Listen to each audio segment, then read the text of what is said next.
A fire on the 43rd floor of a residential tower in Dubai Marina.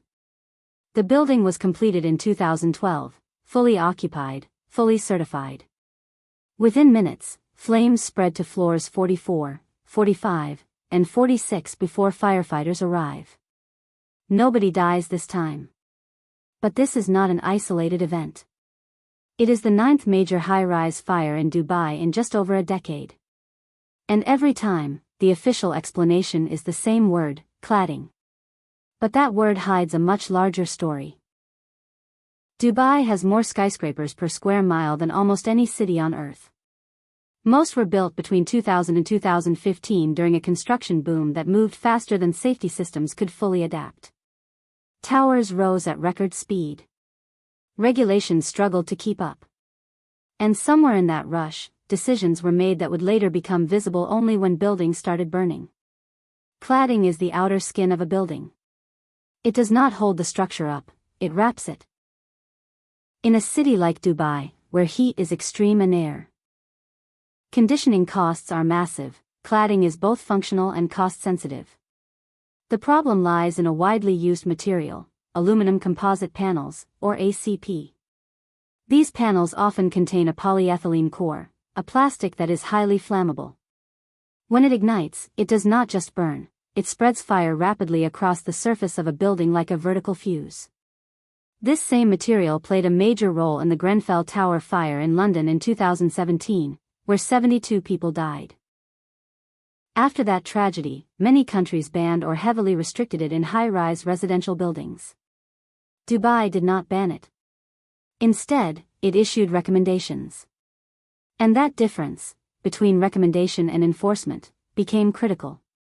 Investigations and safety assessments later suggested that a significant percentage of Dubai's high-rise buildings use some form of flammable ACP cladding. In a city of hundreds of towers, that becomes a systemic issue, not an isolated defect. So why did it happen? The answer lies in how Dubai was built. Developers sold apartments before construction was finished. Buyers paid in installments. The entire system rewarded one thing above all: reducing cost without changing the selling price. Cladding became one of the easiest places to cut costs. It is invisible to buyers. It is installed late in construction. And once the building is complete, it is rarely questioned. The approval system was meant to ensure safety. But in practice, it often functioned as paperwork rather than enforcement. Engineers and contractors have described situations where materials were substituted during construction to cheaper alternatives, sometimes without strong resistance from oversight bodies. By the time inspections happened, much of the work was already completed.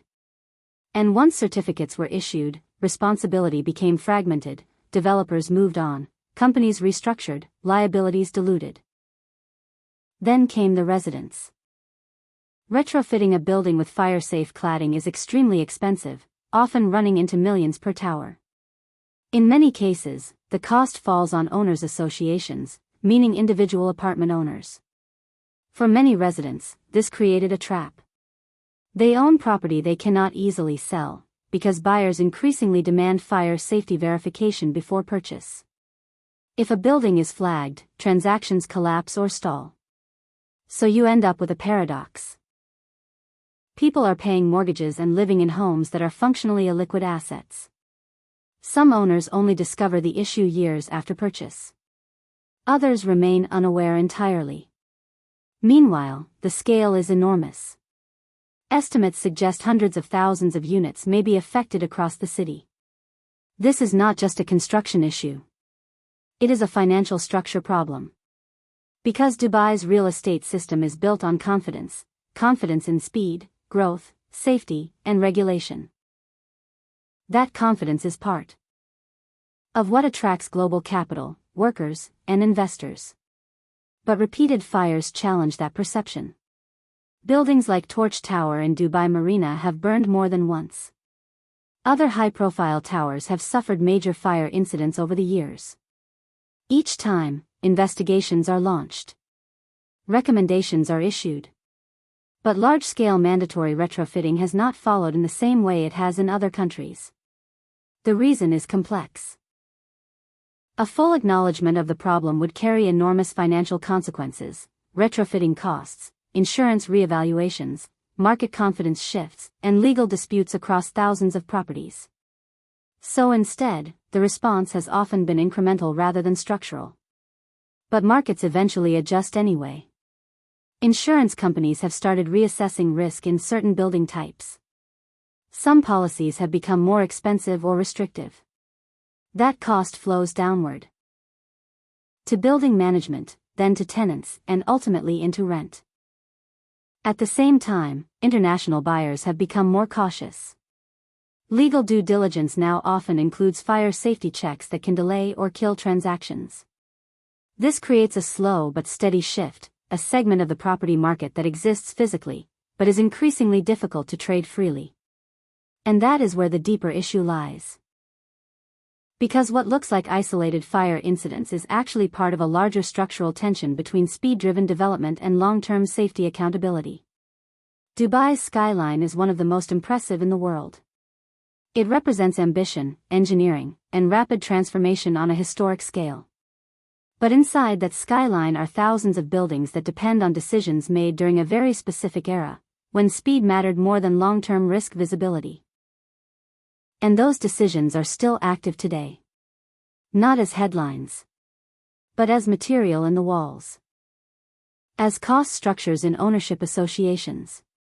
As insurance models quietly recalculating exposure. As residents living in buildings they assume are fully safe because they were officially approved. The most important question is not why fires happen. It is why the same conditions keep producing them. And what it means for a city built on the promise that everything was carefully controlled. Because when a skyline becomes the marketing of a city, any structural flaw inside it becomes more than an engineering issue.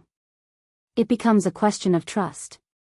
And trust, once questioned at scale, is much harder to rebuild than any tower ever constructed.